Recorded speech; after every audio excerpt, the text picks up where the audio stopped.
بسم اللہ الرحمن الرحیم۔ السلام علیکم پیارے دوستو، آج کی ویڈیو میں ہم بات کرنے والے ہیں حضرت ام المؤمنین حضرت حفصہ رضی اللہ عنہا اور ام المؤمنین زینب بنت جحش رضی اللہ عنہا کے کچھ واقعات کے بارے میں۔ حضرت فاروق اعظم رضی اللہ تعالی عنہ کی صاحبزادی حضرت حفصہ رضی اللہ عنہا حضرت خنیس کی بیوی تھی۔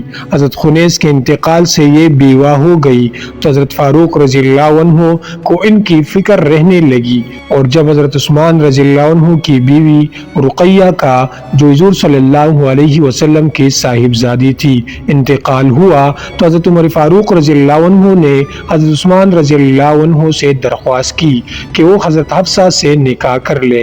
عثمان نے اس بارے میں سکوت فرمایا اور ہاں نہ کی۔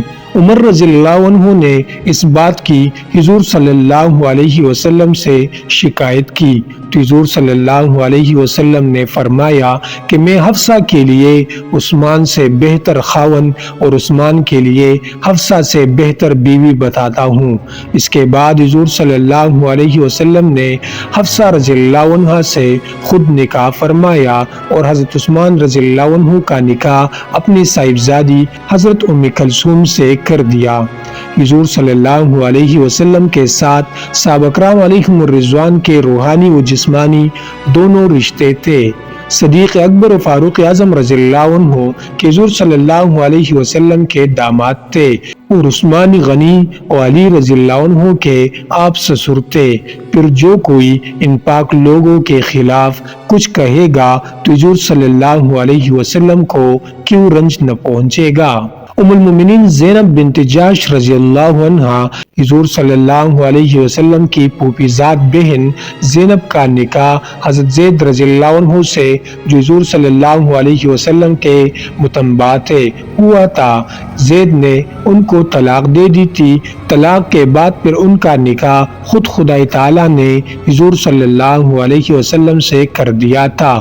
چنانچہ حضرت زید رضی اللہ عنہ نے جب ان کو طلاق دی اور عدت گزر گئی تو حضور صلی اللہ علیہ وسلم نے ان کے پاس پیام بھیجا۔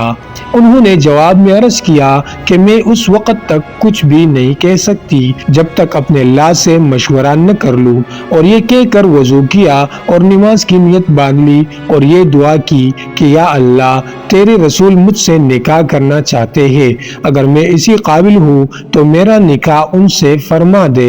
ادھر حضور صلی اللہ علیہ وسلم پر یہ آیات اتری، پھر جب زید کی غرض اس سے نکل گئی تو ہم نے وہ تمہارے نکاح میں دے دی۔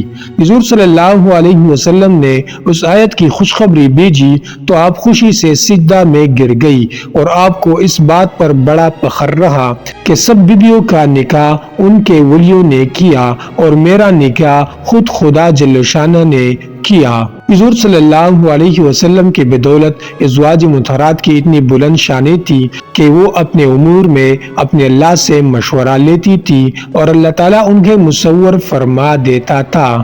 پھر اگر کوئی بدگو ان پاک ہستیوں کی شان میں کوئی اعتراض کرے تو خدا اس پر کیوں ناراض نہ ہوگا۔ ام المؤمنین حضرت زینب بنت جحش رضی اللہ عنہا بڑی سخی تھی اور بڑی محنتی، اپنے ہاتھ سے محنت کرتی، جو حاصل ہوتا وہ صدقہ کر دیتی۔ ایک دن حضور صلی اللہ علیہ وسلم نے ازواج مطہرات سے فرمایا کہ مجھ سے سب سے پہلے مرنے کے بعد وہ ملے گی جس کا ہاتھ لمبا ہوگا۔ یہ ارشاد سن کر ازواج مطہرات نے ظاہری لمبائی سمجھی اور لکڑی سے اپنے اپنے ہاتھ ناپنے شروع کر دیے۔ دیکھا تو حضرت سودا رضی اللہ عنہا کا ہاتھ سب سے لمبا نکلا، اور جب حضرت زینب رضی اللہ عنہا کا انتقال سب سے پہلے ہوا تو پھر سمجھی کہ ہاتھ کی لمبائی سے مراد صدقہ و خیرات کی کثرت تھی۔ پیارے دوستو، مزید اسلامک واقعات اور قصص الانبیاء کے لیے چینل کو ضرور سبسکرائب کریں۔